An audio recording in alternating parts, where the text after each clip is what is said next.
Hello, hello, hello, and welcome to 20 Years with the Narcissist. I'm your host, Shakira, and I would like to start with words of affirmations. You are whole, you are complete, you are enough.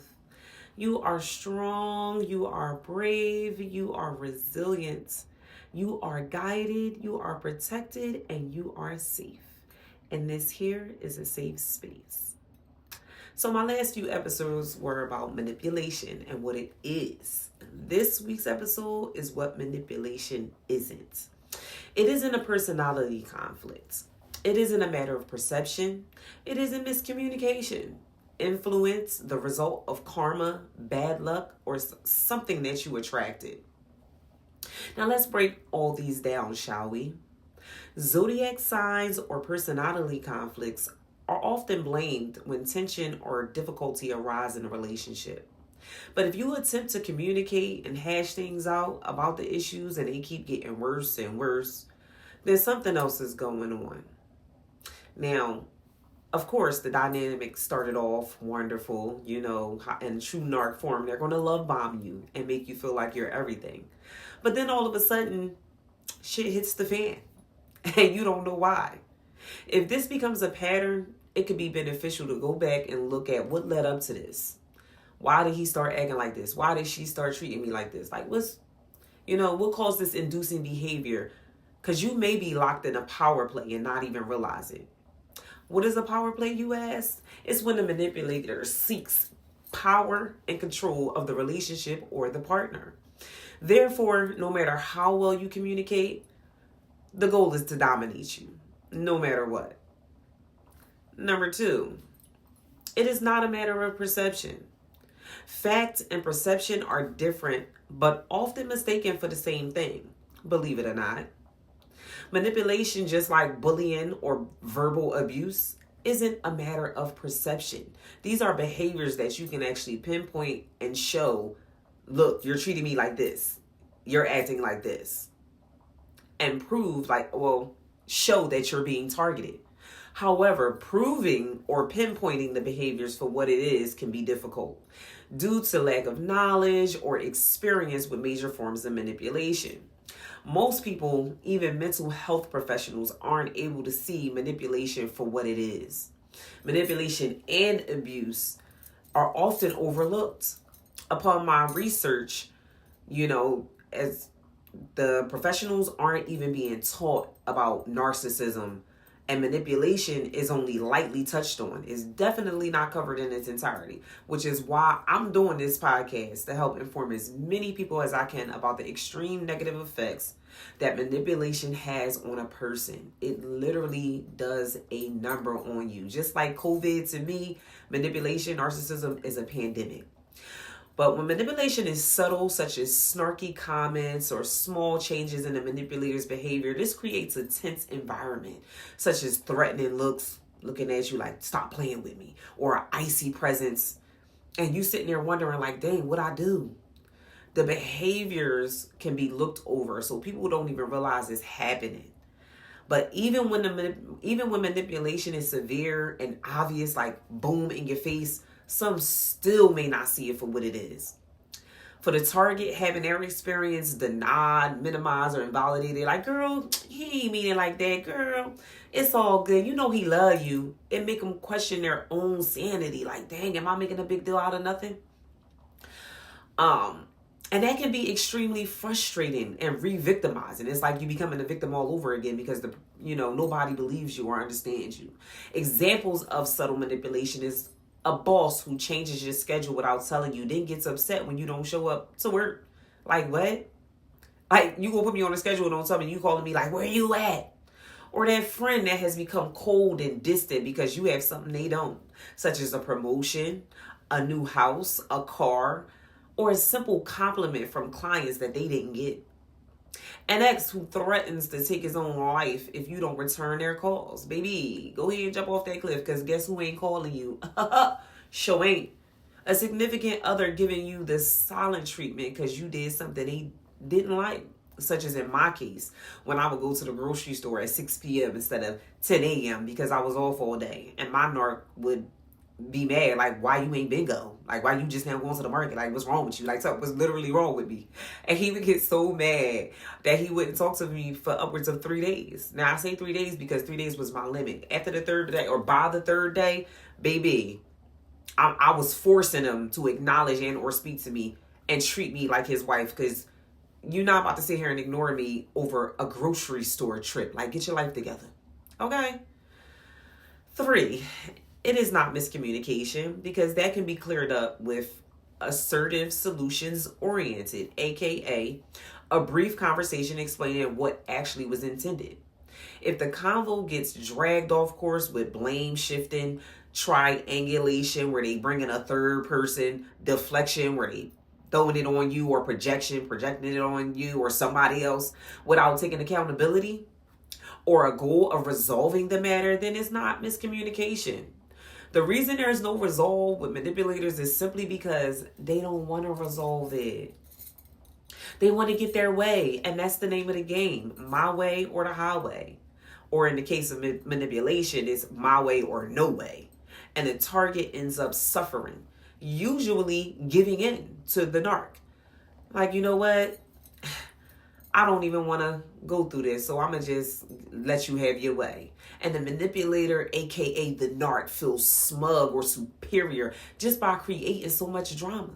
It's like a drug to them that they getting high off of. Like, yeah, look at her. Look how I got all riled up. And then when you confront them, they claim, oh, you just being paranoid, or you misunderstood their actions. They even act deeply hurt, like, oh my God, I can't believe you're making these accusations towards me, or that you could even think of me in this way. If the manipulator is emotionally immature, they may not realize that they're being manipulative, which is very rare. Let's be clear. Because the lack of self-awareness, they don't really see their behavior as a problem. Like, but what I do? Oh, you're hurting me. That's what you're doing. However, malicious manipulators know exactly what they're doing, baby. They live for this. And if you find yourself explaining the basics of adulthood to a fully functioning adult, like why it's not okay to flirt, lie, cheat, steal, hit, etc., then this is a problem. And they're very likely playing in your face. And they're going to act dumb in order to avoid consequences. Whether they're unaware of it or not, though, if they cross the line and you let it be known that they continue and they continue to cross the line, then you know it's intentional. These types of beings, as I call them, will continue to cross the lines, aka your boundaries, which you absolutely have to set with manipulators. Once you deal with one issue, another one pops up. Or the same behavior repeats itself in different ways or in the same way over and over and over again. Because once you allow it, and then you allow it again, and then by the third time you allow them to get away with it, baby, they know for a fact they got you. And this will be exhausting. By then, the manipulator tends to see no issue with their behavior. Like, they ain't even doing nothing wrong at this point. Because the fact that you're not making them suffer no type of consequence, they like, oh yeah, this is cool. This is okay. You know what I mean? And then they end up saying that you just being sensitive. And then the target questions themselves like, dang, am I bringing up issues? You know, am I drawing? And like Cardi said, am I the drama? No, you're not. And then you end up becoming submissive and passive and, you know, stifling your own thoughts and feelings and leaving yourself feeling angry and frustrated and confused and resentful. You know, if you find yourself having to drag the truth out of them just to understand and not understand, like, why is it so hard for you to be honest? Why can't you just keep it a bean with me? Especially when you think you already know the worst. Like, I already know you had that baby on me. I already know you've been dealing with her for 2 years behind my back. You brought me the STDs already. That usually means it's just the tip of the iceberg and you don't even know the half of it. And it's much more that they're continuing to hide. Sometimes they simply trying to win some type of power struggle in their own twisted minds. Regardless of their intention, either way, you lose. If they truly don't know how hurtful they're being, then they will open up an honest dialogue to correct the behavior. If the only change behavior you see is them changing up their game, like, then they meant to do it. And they didn't care at all. And the behavior will continue. At this point, the only solution is distancing yourself from them.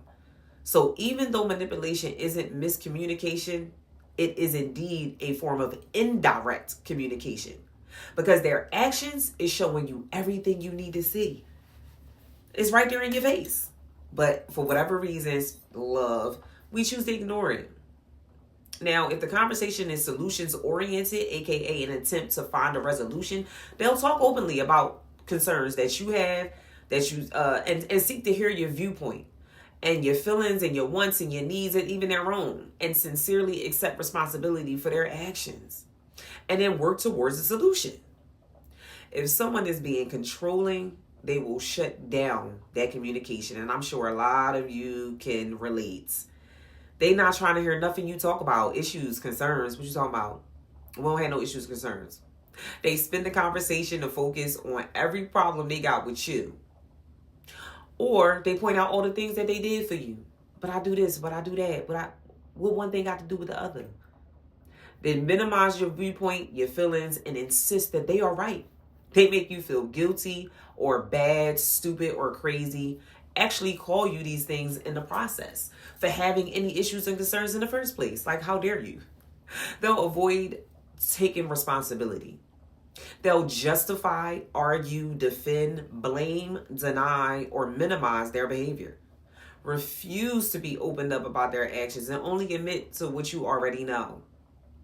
Story time. Because my encounter with this particular couple that I was dating was brief, I'm going to skip ahead and talk about it, because it ties in with this topic for this week, right? I was dating this couple, right?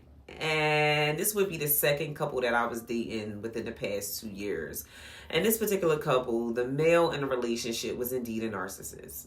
All the relationships I've been in thus far, the males have been narcissists. It's really sad, for real. At the end of the situationship, because I don't think I can call it a relationship for real. It was very brief, and we didn't act like we were a couple for real. But he decided that he was going to spend the night out. Now, no, of course, I don't live with the couple, but the woman in the relationship informed me of this and let me know, like, he ain't come home last night. And I'm like, what? So I personally wanted to have sexual relations with him. I'm just like, well, wait, where you at? But now I can't, because you 9 times out of 10 somewhere else, as they call it, animal in heat. I was in heat. I wanted me some. So that made me even more irritable. So I did something that I don't usually do in any relationship. I decided to blow his ass up. Called him back to back. Yep. Back to back till he called me back around like 11:30 a.m. from like 8 o'clock in the morning. Like, what we talking about? Where was you at? You was asleep in a bar till 11:30? Get the fuck out of here. Claimed he fell asleep in his vehicle and that's why he didn't make it home. As we're having this conversation, I can hear him walking into the bar where he works at, where he claimed he never left and he fell asleep in front of the bar in his car. And I'm just like, well, why didn't you call Uber or Lyft? You only live 10 minutes from the bar. And he went on to say, well, I've done it. You know how much money I lost? You know how much money because I fell asleep before they made it to me? Are you serious? You're a grown-ass man. Get your life together. Ain't nobody trying to hear that. Me being well-versed in manipulation, I knew this was all a bunch of bullshit. And when I called him out on it, he told me that I was supposed to fall in line. Because you asked me to be your girlfriend. You said, babe, can we keep her? So here I am, and you got two females in your face that you can have sexual relations with, but you still somewhere else. And then at some point in the conversation called us both stupid because we don't understand his point of view. I knew at that moment in time it was over. It was a wrap. Within that conversation, I said, oh yeah, I'm done with this. And then I already knew I was going to be talking about him on this podcast because it ties right in, right? It's really ridiculous, how people really just try to pay you like a sucker and they play you like a fool. But this book, A Narcissist Playbook by Dana Morningstar, which is where I got all the information from this week's episode. I almost kind of gave y'all the information verbatim because I didn't want the message to get lost. I wanted y'all to really understand what manipulation is not.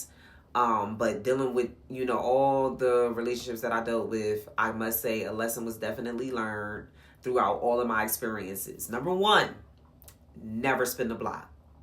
if it didn't work out the first time, it was for good reason, because this was my second go around with them. I was just like, okay, we didn't end on bad terms. It was just our schedules didn't align. Let's give it another go. But I'm just at the point where I don't care if you're not in alignment with my needs, wants, and goals, then we're not going to mesh well, and it's not going to work out. And I plan on making the absolute best out of my life. I'm not going to settle for less. That's just where I'm at with it. Some people will allow themselves to accept what people give them, because the female in that relationship, I don't think she's going nowhere. I'm pretty sure she's going to stay right there with this guy, and he don't deserve her, because she's a queen. She thorough. She's solid as a rock, literally. And she's just really a good woman. And the way that he is playing in her face, as I was in a relationship, she was telling me how other people were coming up to her and telling her how he was doing her dirty. And I'm sitting here like, oh, hold up. So wait, do I want to be here? So it was all a trial and error thing for me anyway, after, hearing the different stories that I was hearing. And she would tell me stuff and then later on be like, did I turn you off? Did I say too much? And I'm like, no, you sure didn't, because I love transparency. She was being transparent, and that was like a breath of fresh air. So she's completely transparent and telling me everything, where he is closed off and not saying anything. Completely like nitpicking the very little that he would express when he would. We created a group chat together, right? All three of us in a conversation. He would chime in every now and again. For the most part, he just wasn't there. You know what I'm saying? And it's just like, well, what's up with that? And that's already a red flag for me.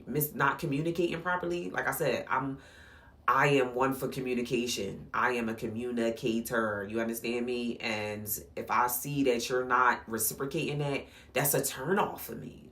Communication is like foreplay to me. You know what I'm saying? It just turns me on. It makes me want you even more. Like when you're talking to me consistently, when you whispering sweet nothings in my ear via text or phone call, But if you just absent, I just don't see or hear from you all day, every day. The only time we do talk is when we in person, and because our schedules still are not aligned, I don't see or talk to you. I see you maybe once or twice a week, maybe. You know what I'm saying? It's just like too much time and distance in between us that's going to like turn me off and make me disinterested. So that was already like, okay, I don't know about this. Then it was, what happened? Oh, so I think I said something in one of the group chats. So both of them actually had checked out on me for like 2 days. And it was a reason, and I'll probably talk about this in a later episode and get more detailed about it. But long story short, I told them how I felt like I was being played, because I'm reaching out to both y'all. I'm calling both their phones, no response, no call back. He did call me back once, but I missed his call, called him back, still no answer. And then I'm texting and nobody's responding back. Like, she held the situationship for him because she would always be in communication with me. So when she checked out on me, I was like, hold up, what's going on here? Like I said earlier in this episode, what I do? But what I do though? Like, I literally sent that GIF on in the text thread, like what the little girl that be like, what I do? Because I'm like, why y'all not responding? But I found out later on what the issue was. But within that, it was just like, I don't like that. I don't like that at all. If y'all gonna check out on me, I'm gonna check out all the way. That's what's gonna happen here, because that's not okay. He jumps in. This is one of the rare times he decides to jump in on in the chat and says, all this attention seeking that you doing, like I ain't feeling that. Like, you can go somewhere else with that, because I work and I'm busy and I'm doing stuff, and if it ain't putting money in my pocket, I don't have to tend to it the way that you want me to. So yeah, like for real, I choose peace. I choose my peace all day over anything. So yeah, I like said it like that too, like with that type of aggression in his voice, as if I was wrong for feeling some type of way about y'all checking out on me for days. Like, what's going on? We supposed to be in a relationship together, and I'm reaching out to y'all, and neither one of y'all are answering. What? Y'all playing me? You know what I'm saying? But if that, me saying I was feeling played came across like as an insult, if you will, because remember early in this episode I said, oh, they act shocked and appalled by your accusations or you voicing concerns or issues. That's a perfect example. All I'm telling you is how I feel about y'all actions towards me. And instead of saying, oh, wow, I'm sorry you feel like you being played, because nobody's trying to play you. Actually, I was very busy doing XYZ, but my bad for not, communicating with you the way that you would have liked. You know what I'm saying? Definitely not getting played. Won't get down like that. No, instead you got defensive and attacked me and belittled and degraded me and made me feel small, talking about I'm attention seeking, and instead of owning the fact that you checked out on me and didn't care. Like, you're not, it's like out of sight, out of mind. You're not in my face, so I'm not thinking about you or worried about you. Yeah, that's not going to work for me. And I'm telling y'all as well, do not accept that. That is not acceptable behavior in a relationship. If somebody is choosing to commit to you and be in a relationship with you, there should be a healthy, open line of communication. And if they decide to check out on you, they either have other things going on that ain't got nothing to do with you, and you don't fit well into their mold anyway, and you should still see your way out, or it's other people that they're entertaining. Simple as that. Simple as that.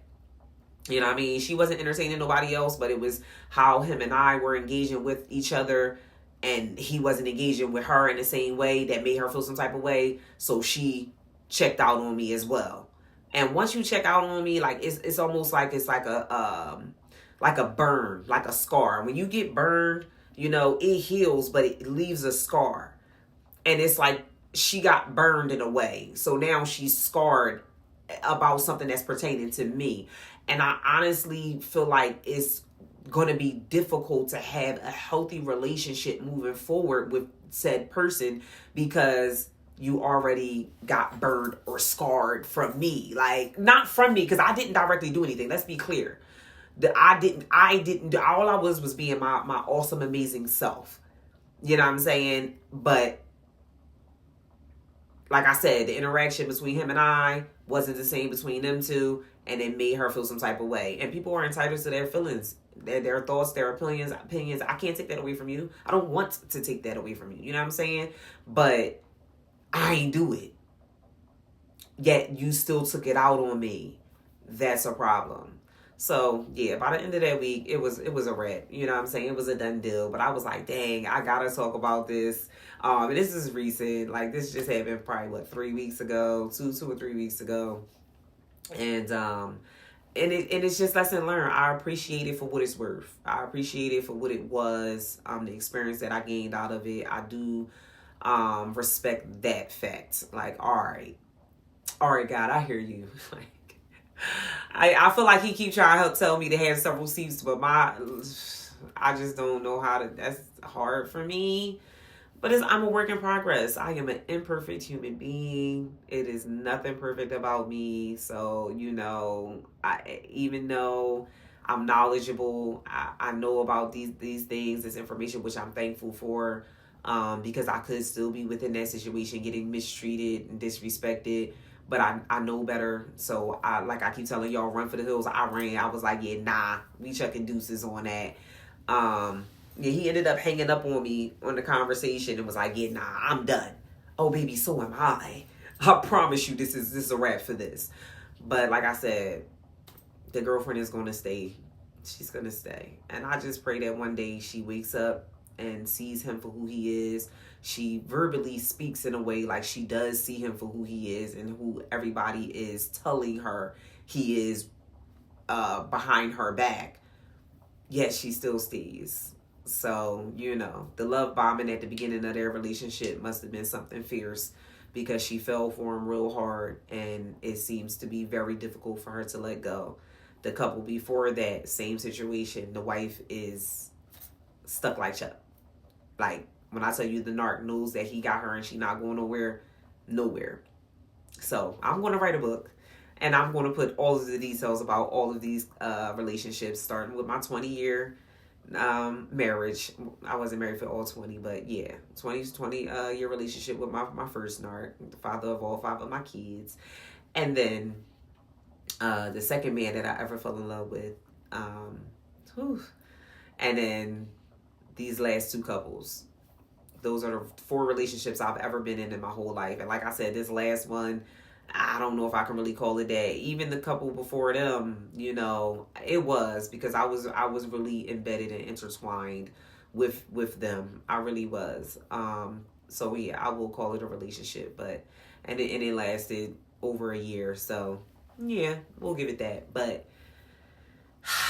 my experiences are there's something else, and I plan to tell you all about it. So just stay tuned. Keep coming back. With that being said, I'm going to end this episode here. I would like to thank you all for joining me. Remember, you are guided, you are protected, and you are safe. I know that I am, because I always get out of these relationships unscathed ever since my first narc. My first narc did a number on me, and I promised myself I would never go through that again. So, guided, protected, and safe, and so are you. Until next time.